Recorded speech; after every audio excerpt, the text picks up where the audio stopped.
Hello everyone, I'm Pia Renada. Welcome to Rappler Talk Newsmaker. Today we are speaking with Lito Banayo, who is the campaign manager of Manila Mayor Isko Moreno, who is running for president in the 2022 elections. Lito, thank you so much for joining us.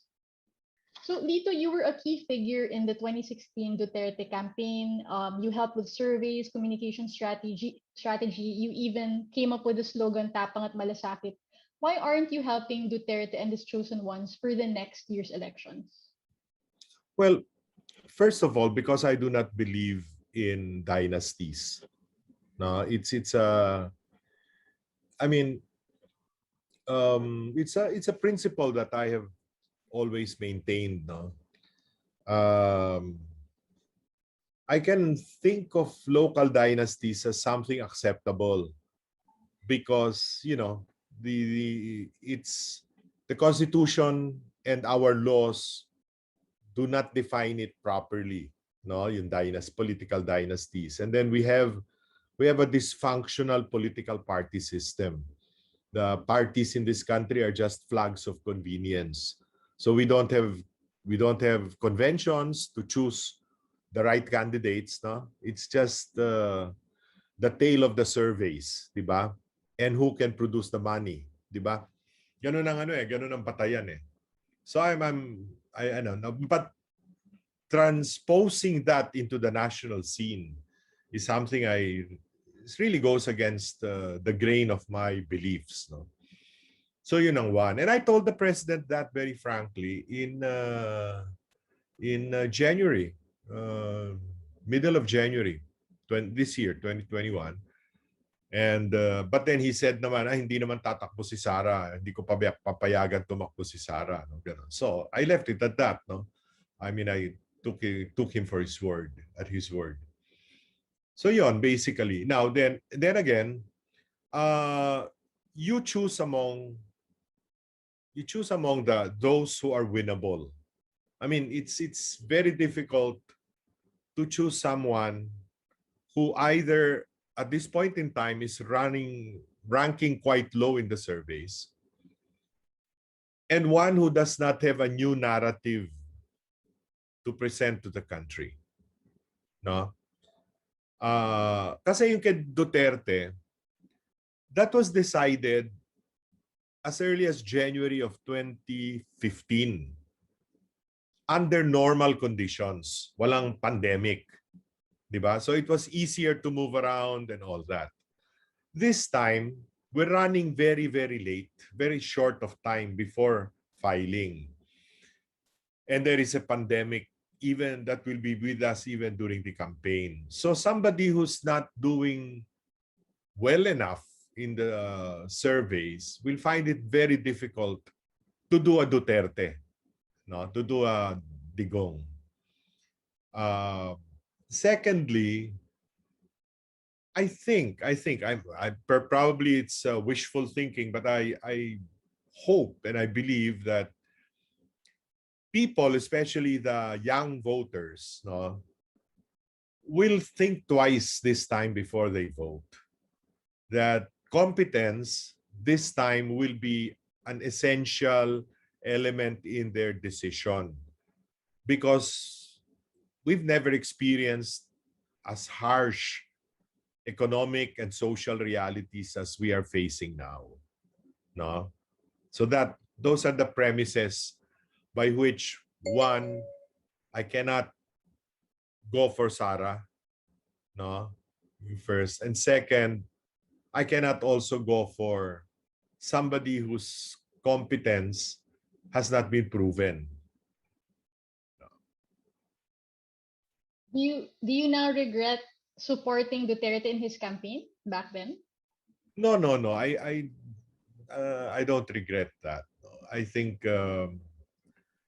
were it not for the pandemic, um, things would probably have been better. No, but sometimes you can't predict the future. I was not too happy with this choices in the cabinet. No, but I was hoping that with his political will, he could shape that cabinet up, no, to deliver. course, there are some exceptions, some pretty good ones. But by and large, kasi the issue of choosing who, I mean, became a case of square pegs placed in round holes. Di ba? He had to know the person. So if he had to know the person, it was a choice between somebody from Davao or somebody from San Beda. Di ba yung ganon na it's a tragedy. That's why the first thing I asked Mayor Isko in early February when I talked to him was, sabi ko, he was asking me nga to help him. Sabi ko, I have a condition. And he said, shoot, ano yun? I said, pwede ba ako magkaroon ka ng search committee if you become president? And I told him that in 1998, when Erap became president, I was the one who drafted the executive order creating what we call then the President's Personnel Group, no? Which was composed of the executive secretary, the budget secretary, the PMS head, ako for political affairs, si Jimmy Policarpio, who was then the head of legislative liaison, and the NSA advisor, National Security Advisor, no? So sabi ko, by and large, the ERAP cabinet and the ERAP appointees naman had sinala naman and maganda naman. The problem was the midnight shift, no? But the daytime shift was all right, di ba? Everyone naman almost everyone naman agrees with that. Pinoy also had the search committee. Remember si Karina David ang chairman noon, di ba? So medyo nasasala mo.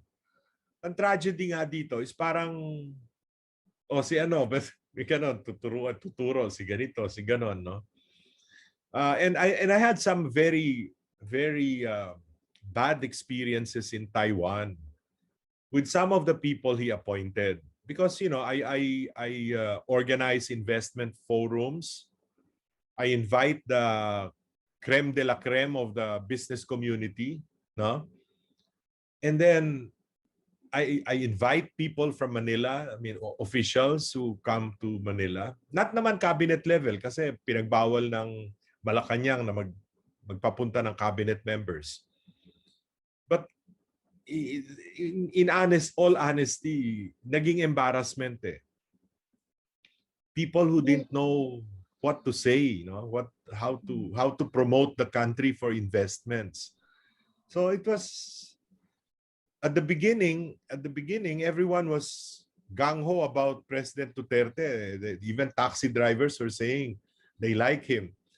But as time went on, nagiging problema yung So that's And Isko agreed. He said, yes, definitely. We will choose and it will not be on the basis of, sabi nga niya, one advantage I have is this is the first time I'm running for a national position, if at all. Yung mga taga Manila kong kaibigan, mga konsehal naman yan na Manila, they will always run for Manila, councilor, vice mayor, congressman, ganon. So we'll have to choose the best. Yung meritocracy naman, which I think is what really ails our bureaucracy. Pati yung mga career civil servants, kawawa eh. Some of them are very good, but stunted yung growth nila, yung career path nila eh. So was there any specific point during the administration where you decided, it's time to resign, it's time to change sides and maybe bank on another politician? What was that tipping point for you, if you had one? The handling of the COVID pandemic. No? Even if I was still in MECO, I was writing columns criticizing the DOH. No? And people in Malacanang were quite, may mga whispers na bakit daw ako parang I'm sounding like the opposition and all. But I have to be truthful. No? So sometime in November, I'm sorry. November 2020, si Cesar Chavez called me up and asked if I was coming home for Christmas. And I said yes. So sabi niya, pwede bang mag-set tayo ng meeting with the mayor? Sabi ko, of course. So we did meet in January. After the holidays, we met. And I liked what I heard. Of course, at that time, you could already see yung ginagawa niya sa Manila. No? Talagang maganda, di ba? And I've always lived in Manila for the past, since I was grade 1. No? So nakita ko talaga yung change. And then when he explained to me what he was planning to do, like the condominiums and all of these things, kako, wow, this guy is development-oriented. No? And that was also the first time I heard about yung life story niya. Kasi di ko naman alam. I knew him before as a counselor because I was a consultant for Lito Atienza, the mayor then. And even then, I noticed he was quite young. So I think 20-something lang noon. He would always talk to me over coffee and ask a lot of things. May hunger for knowledge, which I always admire. No? People who have hunger for knowledge. No? So ganon. So yon, meron din naman kaming previous encounters with each other. Yon. And then You also, yeah, we talked for about 5 hours straight over dinner. Ganon. And then I said, sige. Then we met again. That's when I said, pwede ba mag-search committee tayo? Ganon. Yun. you also said, Lito, in one of your Manila Standard columns na you thought that Duterte would be your last political electoral campaign. But then you realize you have another, parang you want to have another go at it. And now we know it's because of Isko, that you're going to be campaign manager for Mayor Isko Moreno. So why him? Yeah. What about Well, Isko I'm persuaded? 74. Look, Pia, I'm 74 now. That's why I said Mayor Duterte would be my last campaign, last time to handle a campaign. I'm 74 now. I was 67, 69, 68 at that time. One of my kids is in the US. No, well, she has already migrated. But two of my kids who are here, who have families, are worried about their children, my grandchildren. And the way things are going, nakakatakot din eh. Nakakaawa yung mga bata eh. No? So, they're thinking of, they're searching for whether it's New Zealand or Australia or yung mga ganon. And it's sad, no? It's sad. So, yon. And then when I met nga Yorme, and I could sense the strong determination to change things, coupled nga with, kasi ako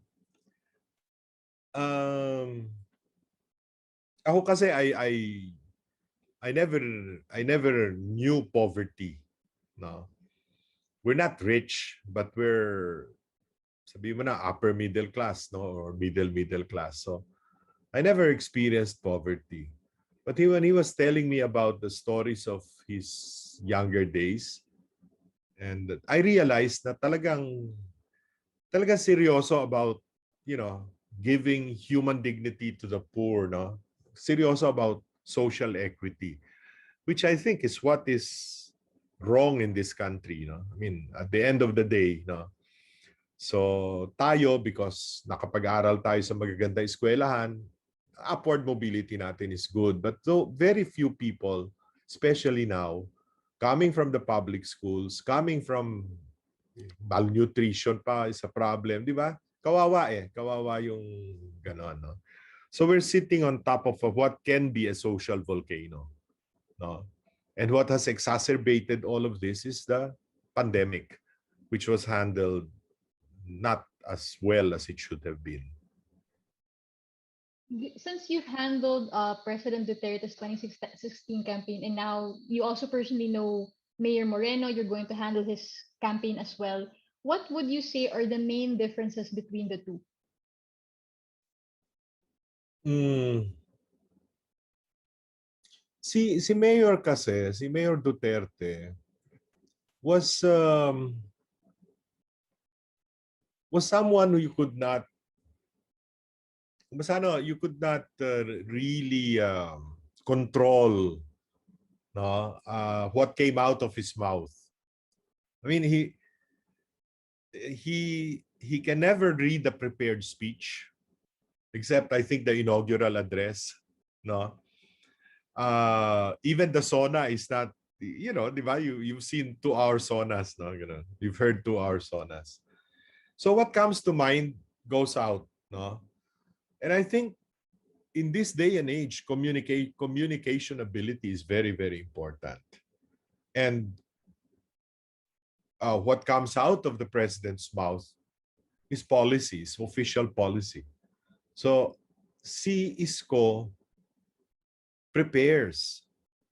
Even if he's very good at extemporaneous speech, he prepares. Meron siyang bullets na in his mind, no? Nag-aaral eh. Yun ang nakakatuwa sa kanya, no? And he listens to advice, no? Doesn't have so many advisors, but he treasures advice, which is very important. Maybe because the people who are not too close to the president, President Duterte, I mean, are medyo they cannot tell him, bad news, for instance, no. They nagiging out of touch with reality yung presidente, which is a tragedy, no. Pinoy was not also, medyo may pagka-introvert si Pinoy, no? Si the late Pinoy. But he listens to advice, no? And he has good communications ability also, no? Whether Tagalog or English, magaling naman si Pinoy, no? Yun nga kuminsan sumasablay because he listened to the wrong advisor. But at any rate, medyo sinasala yung sinasabi, di ba? Yung ganon. So that's a basic difference between the two. On the flip side, ano naman yung mga similarities nila which you think Isko might actually be able to use this campaign season? Because as we saw, the Duterte's campaign was pretty effective. Well, Isko, aside from communications ability, no, Isko in less than 3 years, and with the pandemic at that, has been able to achieve things that boggle the mind. No? I mean, ang dami niya nagawa in so short a period of time. No? You're referring to yung mga housing projects niya. Can you just elaborate on that? What do you think achievements you would credit to Isko? Well, yung housing projects, no? Which include very good financial engineering. He borrowed money from DBP and Land Bank, no? And they gave it to him in quick time because they were convinced of the soundness of the project. For instance, yung condominium, for instance, I don't know exactly how many stories, 18 or 20 stories. He proposed that these would not be sold. So nobody owns the units. These are leased to them, no? Leased to them for the life of the building. So pwedeng isalin from generation to generation. They pay minimal rent, 2,000 pesos, which is very cheap for a 42 square meter property. So I asked him, so how will you be able to recover that? And he said, look at it this way. I have an additional asset for the city of Manila. That is what that adds to the assets of the city. But I borrowed on the basis of future income. No? So, yung nakasanla sa bangko is IRA. No? So, it is not dependent on the income from the property. It is IRA. So, even if I'm no longer the mayor, the next administration will have to factor into the budget X amount for these housing projects. So the mayor, kung basta hindi yung you'll use this money for something, whatever you want to do. Because nakaano na sa IRA, no? Sa Internal Revenue Allotment ng city. So which to me can answer the housing problems of informal settlers in the Philippines, all over the country. No? Kung ganun ka-imaginative yung financial engineering. And Isko is not an economist. He finished business, but he's not really an economist. But I'm sure somebody advised him on that, no? And he brought it up to the banks, and the banks liked the idea. Yung bang ganon, may no? So at the end of the day, kasi giving a house to an informal settler, a decent dwelling, is giving him human dignity. Di ba? Yung ganon, meron talaga, so seryoso siya about improving the lives of the poor because he tasted what it was to be poor. He never owned a house until he became a councilor. Until he became an artista. No, he bought a small property to house his mother and himself. Yung ganon, may goals. He sets goals, he has vision. And he figures out ways of doing it in quick fashion.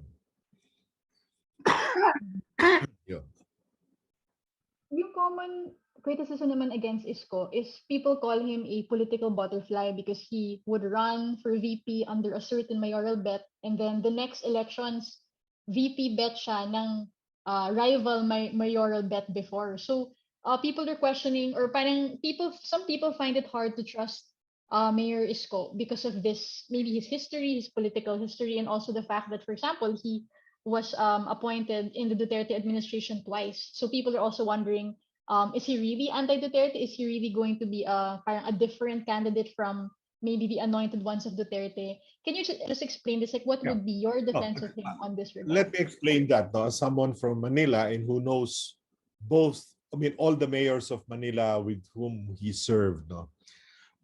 When he ran for vice mayor, he ran as the vice mayor of Danny Lacuna, who was the vice mayor at that time. Danny Lacuna was running for mayor against Fred Lim. Danny lost, Fred Lim won. So Isko won naman as vice mayor and became as such the presiding officer of the city council. But because they were coming from two different rival camps, their relationship was never good. Si Fred Lim and Isko. No? So, when Erap, whom nobody expected would run after his jail term, would run for president, no? Run for mayor rather. He tapped Isko to be the vice mayor. So it was not a case of coming from one camp to another because he was never in the camp of Fred Lim. So pumasok siya kay Erap. Erap promised him only one term. One term lang daw siyang presidente. Mayor. Tapos si Isko na because si Isko naman would have served 3 terms by then as vice mayor. So proscribed na rin siya for vice mayor. No? He really had to go for mayor. But as it went, Erap said he wanted to run for mayor again for re-election. So he was forced to run for senator. Naging naiba yung career path niya, so senator. But for lack of funds and all that, no, and it was a presidential year, a presidential election year, he lost. So wala siyang trabaho after that, no. And then fortunately, he was in the peace panel, peace process. No, he was a consultant in the peace process, because when he ran for senator, he knew, as everyone knows, except if you're in an urban setting like Manila. If you're running for senator, you're running for congressman, and you have to go to places where there are revolutionary taxes, di ba? Yung sa NPA infested areas, which you have to do if you're now running for senator. You have to go to Bicol, you have to go to Negros, etc. So, since he did not have the funds to pay and he did not want to pay, he decided to fly to Utrecht, to Netherlands, and talk to Joma. And for one reason or another, Joma siguro felt comfortable kasi nga may narrative ito si Isko di ba? Nagaling sa hirap So he was given free pass. Wala siyang revolutionary taxes na binayad. So that was how. And then when he lost the senatorial elections and Duterte started the peace process, again, restarted the peace process, Joma asked him, could you be part of the peace panel as a consultant? No? And parang utang na loob, parang, di ba, the guy did him a good turn, so he joined the peace panel, no? But while he was going to Malacanang for the peace panel, sinabihan siya ni Presidente, anong ginagawa mong iba? Sabi niya, wala. Wala akong trabaho. And in fairness, the President offered him a job, no? And he took it, no? Hindi naman siya mayamang-mayaman na pwede na siyang magpa-banching-banching for another 3 years na jobless, di ba? While waiting to run again for a local position. So that's how it was. No, so it's not really a case of being a turncoat or something. No, ganon. And then Lito, going to the campaign season, because this is going to be a very different campaign Yes, season. Like we definitely. have the pandemic, we have all of these complications. How do you predict, as someone with so much experience in campaigns, how will campaign period go differently, and what will be siguro the major factors and predictions on what will be different this time around in terms of strategies? Well, the message would be the most important element. No, it's not going to be rallies. There are not. We won't have rallies. We won't have motorcades, etc. These are the most you could probably do are socially spaced town hall meetings. No, so that it's really an air war. You're going to talk to the quad media. Quad media will be the most important vehicle, no, for delivering your message to the people. So it's all about the message. But I've always believed kasi dati, Pia, no? I mean, throughout, I never really thought, because political parties nga are flags of convenience, I never really thought that having massive political organization is necessary to win a presidential election. I learned my bitter lesson when I was for the Mitra Fernan ticket way back in 1992. We had, I mean, the LDP was the biggest party. I think 90 to 95% of all mayors, etc., were LDP. But at the end of the day, they lost to Ramos, no? Di ba? Yung ganon. So then, yung kay ERAP, again, it was the message that made, wala namang PMP noon yung Partido ng Masang Pilipino, no? Very few members, no? It was a San Juan party, a local party. But at the end of the day, we were able to cobble a coalition with the late Senator Angara, etc. Because we had a powerful message, yung ERAP para sa mahirap, etc.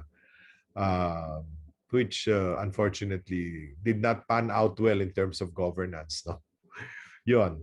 Tapos, yun nga, kay Ping, we thought we had a powerful message, but the popularity of FPJ was something else. No? So we couldn't, I mean, we lost there.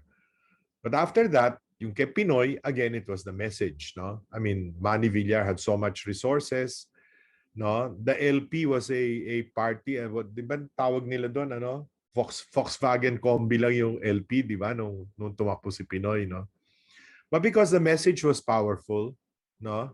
Tuwid na daan, no? Yung ganon. Kung walang korap, walang mahirap, and all that, no?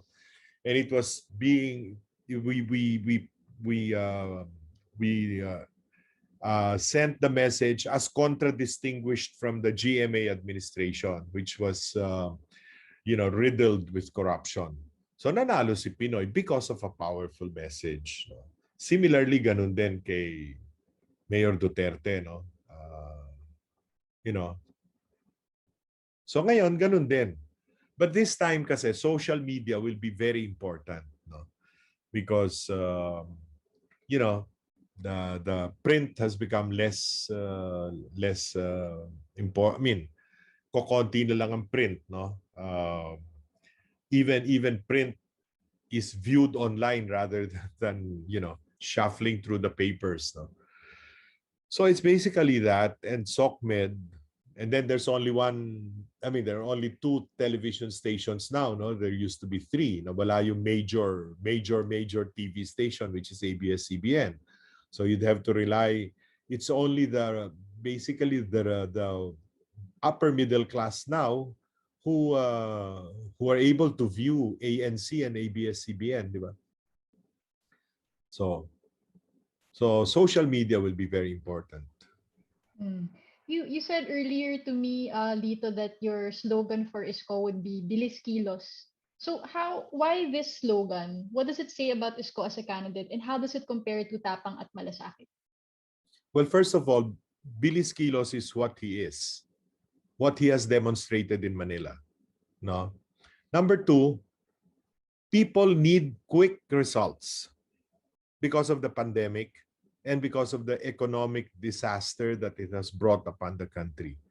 So we cannot come up with programs of government that are anchored on motherhood statements. We have to tell people that this is what we will do. This is what will create jobs. No? These are the things that we have to do. But to be able to do that, we have to unite as a people, first of all. So may segue yan. Remember, Tapang at Malasakit ni Duterte eventually evolved into change is better. I mean, no, change is coming. Di ba? Change is coming. Okay. So we had twin messages. First, Tapang at Malasakit, which was the character that we portrayed President Duterte to be. No, matapang pero may malasakit, 'di ba? Then we segued into change is coming, no? Because we sensed, no, that through statistical measurements, we sensed that people wanted one strong political will. People wanted results, no? People couldn't wait for results. This time it becomes more important that people are given hope that results will be quick. Results will come, getting the economy back to normalcy, getting them back to their jobs, no? Getting investments coming in, no? And all that. That will be very important in these elections. Kaya ganun. Kaya bilis kilos.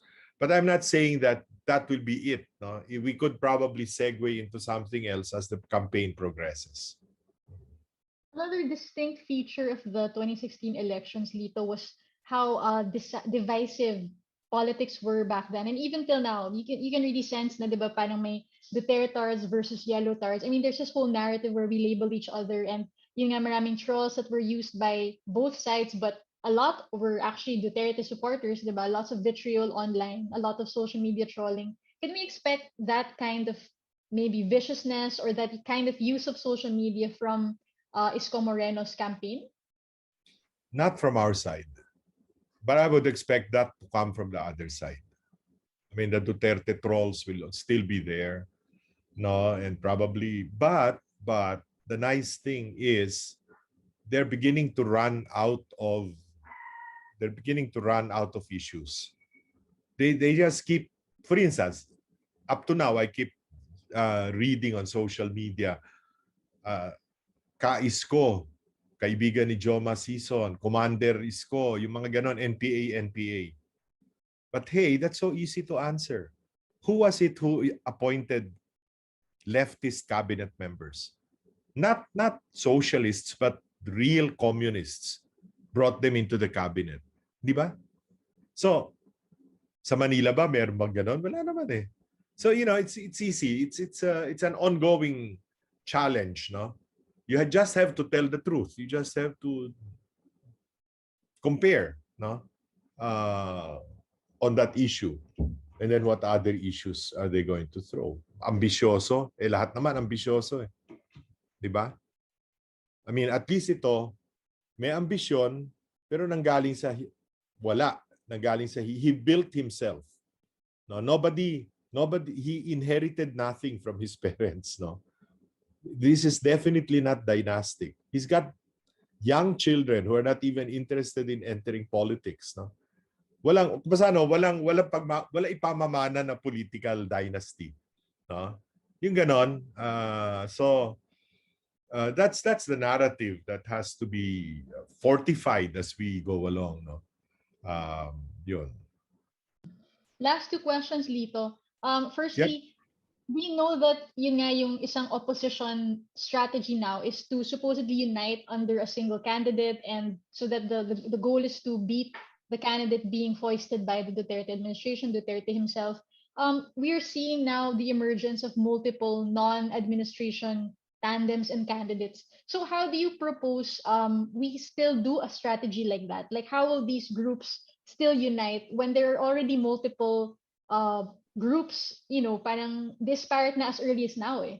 So do you think that this goal is still possible, or would the opposition have to re-strategize? Well, first let us look at the administration side. The administration side is either Bongo Duterte, Bongo and the president, no? Or Sara and somebody else. Most likely Bongbong. However way it is, now whether it's Sara for president, Bongbong for vice president, or the other way around. On the other hand, since both father and daughter agree that they cannot cannot have a Duterte president and a Duterte vice president, at the end of the day, you can more or less foresee that there will be some kind of rapprochement between father and daughter. And eventually, it's going to boil down to a Sara Bongbong ticket or a Bongbong Sara ticket, whichever, however it is, or even a Bongbong PRRD ticket. We don't know. We're still guessing. So we now go to those who will oppose the current administration's ticket. So who are they? Of course, the first on the line is Ping and Tito, or Senator Ping and Senate President Tito. They fashion themselves as neither opposition or administration. But that's very difficult. It's very difficult to win on a neither here nor there political stance, especially at this point in time. Remember, that was how Grace and Cheese fashioned themselves in 2016. Now, they were neither pro-Pinoy nor anti-Pinoy. But at the end of the day, the people chose between yellow and whatever President Duterte's color was, red, blue, and white. Diba? So at the end of the day, if Vice President Lenny and other elements of the opposition who are trying to forge a unified opposition come to terms, and we have one ticket, that will be the main contender versus the administration ticket, whatever that may shape up to be. Now, the question therefore is, what about Senator Ping and Senate President Tito? Well, hopefully, In the same way that Senator Ping asked Vice President Lenny to consider both of them running, and then whoever has the higher numbers during the campaign or prior to the campaign or whatever that time frame is, then someone gives way to the other. Well, that is still in the realm of the possible. No? I mean, and eventually you may have, for the first time, just two contenders, two main contenders. Of course, there will always be also runs. No? But at the end of the day, it could be a one-on-one fight. So can voters see Isko Moreno as anti-Duterte? And what does that mean, for example, for Isambayan's offer to him, for him to be their candidate? No, we did not partake of the Isambayan formula or process. No? In the same way that Grace Po did not, in the same way that others, no, I mean, I don't know, even Pacquiao, no, I mean, Pacquiao did not, neither Ping Lacson. So at the end of the day, I think there will be a support group, no, supporting who among the candidates they think would best match the principles that they espouse, no. But for Isambayan to be the vehicle for unity, I think that is, given the paucity of time between now and October 8th, I think that's no longer in the books. Kasi Okay, nag-uusap-usap na yung mga kandidato among themselves or between without themselves Isambayan. without Isambayan. No. But we welcome their support, no? Definitely. I mean, how can you not welcome the support of well-meaning people, no, who have contributed so much to the nation? No? But what would you say to people who, may temptation rin to simplify, di ba, na anti-Duterte candidate versus pro-Duterte candidate? Where does Isko fit in? Should we be making these labels? What do you think? Well, Isko was not planning to be an opposition candidate. No, I mean, he has not really been. He has been focused only in Manila. But at the end of the day, you'd have to choose sides, no, because the president himself has, labeled Isko among the opposition, no? The same way he labeled everyone else, no? Everyone else who's not supporting a Bongo PRRD tandem or a Sara for President movement. Ganun ang thinking nila. They always look in terms of somos o no somos, di ba? So if you're no somos, then whether you like it or not, you will have to be in opposition to the administration. Okay. Last question, Lito. So we're entering a campaign where President Duterte is likely to be a candidate, but he's also, whether or not candidate siya or hindi, he will still be a political voice during the campaign, right? He'll be the president, so he'll be Yes, of spewing course. criticisms against whoever is against him. How Yes. does your campaign team, how do you plan to handle that? How do you plan to handle someone like Duterte who, in a way, he's an entity you created, he's a persona you created, you know just how vitriolic he can get on the campaign trail. What is your strategy on how to handle him? Well, of course, if vitriol is thrown, no, you'd have to defend yourself. You'd have to answer back. But I'm quite confident that this time the people are tired of the polarization. People are tired of divisiveness. No, people want to live normal lives. No, and so at the end of the day, it's the message of unity and healing.